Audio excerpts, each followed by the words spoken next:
There are few things more gratifying in this nerd's world than a brand new motherboard and a brand new CPU. I love the smell of new electronics in the morning. Anyway, so what I want to do in this episode is talk about installing a CPU. Now, before we get too excited, a big part of installing the CPU happens before you even buy anything. Because we're going to get all interested. Maybe you're into Intel CPUs. Maybe you're interested in AMD. Maybe you read some reviews that in terms of price per power, that AMD's the red hot thing. Maybe Intel is. It's been going back and forth for decades. So it gets to be a big argument. Right now, I'm a fan of AMD. Okay? So I bought myself an AMD motherboard. Now this motherboard in and of itself isn't too terribly, well, it's actually incredibly exciting to me. But before I bought this motherboard, I went ahead and had to do some things. For example, I may have had a particular CPU in mind, so I wanted to buy a motherboard that, first of all, it had to be an AMD motherboard if I wanted to buy an AMD CPU. You can't interchange between AMD and Intel, folks. But maybe there was a particular CPU that I really, really liked. And in this particular case, I've got an AMD Ryzen processor, and I wanted to make sure I got a motherboard to support that. So there were a couple of things that I'd be looking at. First of all, this uses an AM4 socket, so I wanted an AM4 socket motherboard. And one of the most important things you'll ever get is the motherboard book. So this motherboard book, and I'm looking at this thing, or maybe I'm looking at online resources, and I want to sit there and see what exactly can this handle. So the first thing I'm going to look at is it's an AM4 motherboard. In fact, it even says it on the outside of the box. That's great. But the other thing I'm worried about is speeds. So I'm going to actually look at the documentation and see how fast of a CPU this particular motherboard can handle.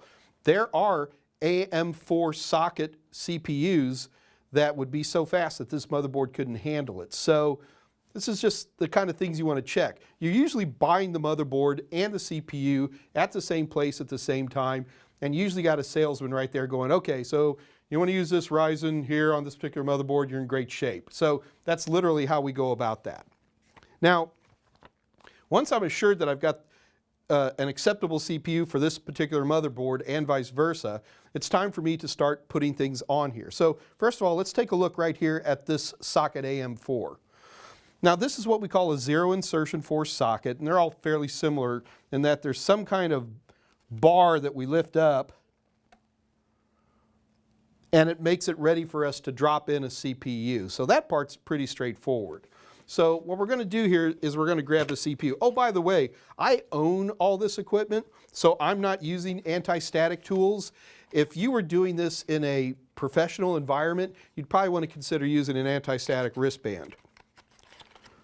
So I'm going to go ahead. This is my Ryzen processor. I'm going to pull it out. Ooh, pretty. So what we're going to do is we're going to drop it in. Now, even if I had anti-static tools on me, I'm going to be really careful about how I touch stuff. In particular, I don't even want to graze my finger against any of these tiny little pins.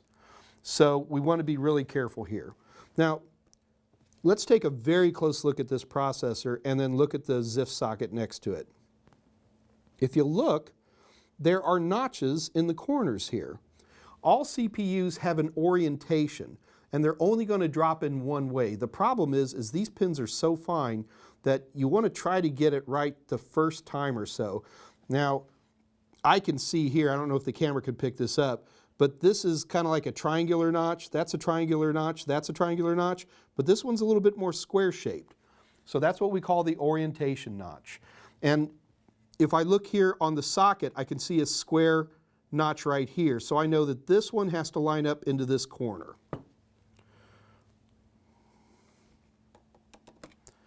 Boom, it dropped right in. Now, if a CPU doesn't go in the right way, it's usually pretty obvious. It's going to be a little askew. It's not going to feel like it's dropped in easily. A lot of times I'll do is I'll hold it up and look at it from the side to make sure everything's nice and flat. But that's really all there is to installing the CPU itself. It's just dropping it in, making sure everything looks good, and then closing the arm to lock it in. So that part's pretty easy. Now, the problem we have with any CPU today is that they generate phenomenal amounts of heat. So we're going to have to put some kind of cooling on it. Now, what I have here is what we call an OEM CPU. Almost all these OEM CPUs, I pulled the CPU out of here, but they pretty much all come with a fan. So we tend to call these OEM fans. OEM fans are nice because AMD made this fan themselves and they guarantee me that it will provide sufficient cooling for this particular system. Now, if CPUs are easy to drop in, fans are hard. It seems that the industry changes every few years how you drop in a fan, so it can be a bit challenging. So as I pull this apart, I'm going to be looking at some fun pieces here. We'll set these off to the side for a moment. Those are probably going to be powering the fan itself. And what I want you guys to look at is right here. Look up on this. What you're looking at here, folks, this is called thermal paste or heat dope. I can actually smear it around a little bit. This is actually used as a barrier, well, not necessarily a barrier, as a way to pull the heat even better from the CPU into the cooling system itself. Let's take a look at this cooling system while we're at it. So we got all this nice copper, we got all these cooling fins, and then there's a fan on top. So that's pretty straightforward. How you get these fans on, I mean, it literally changes all the time. You can read the instructions and try to figure it out, or you can be like me and just kind of cowabunga it. So that's me, you know, Mr. Vegas. So I'm going to go ahead and put these on. I can see 2 notches right here, and that correlates to 2 pins on the sides of this guy. So let's just drop that in and see what happens. I'm looking for any type of orientation that tells me it goes one way or the other. So I drop it in on 1 pin.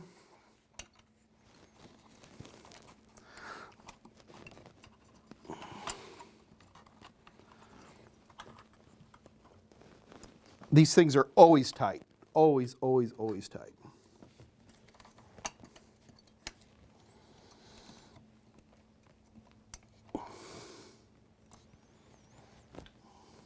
So I got one end over here,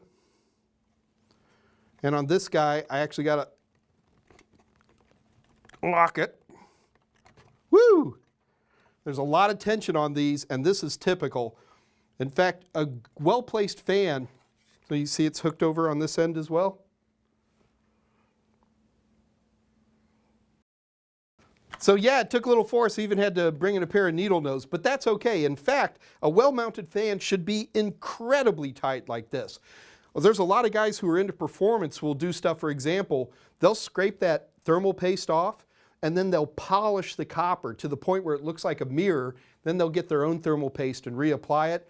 There's all these little tricks people can do. In fact, if you really want to scare yourself, check out something called de-lidding. That's where they literally take the metal cover off the top of the CPU and then they fill it with stuff, which is absolutely terrifying to me. I don't do these things. But here's a good way to test to make sure that your fan's mounted well. I would never, ever consider a fan well mounted if I couldn't easily pick the entire motherboard up by the fan itself. So this is a good tight mount, and it's always a little terrifying where you really have to put a lot more force in there than you feel good about, and fans are always a problem with that. This is actually a pretty easy installation. I could show you some Intel fans where you have to use these crazy little screw things, and it's different every time. So one thing I'm going to do right now is I'm going to pick it up and I'm looking, I just want to see if it looks level. I want to see if everything looks like it's mounted tight. Am I caught on anything? Your eyeball is about all the tests that you need to confirm whether you've got this right or not. And as I look, it looks really good and I'm pretty happy. Now, this fan needs electricity, and that's what this little connector is all about. So you're going to have to look around on here and find, there's usually a little connector that says CPU fan. So this is actually here to provide power to the CPU fan. All motherboards are going to have this now. So it's a 4-pin connector, and I'm just going to drop that in.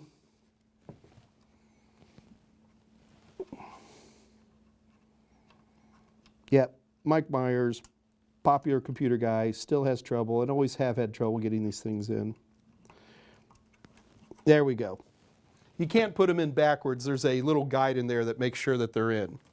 Now, I want to make mention of these other types of connectors. Right now, everybody's excited about RGB. And basically what that means is we can light up this fan with all kinds of beautiful RGB LED lights. Now, I'm not against them, although they can be a little irritating at times.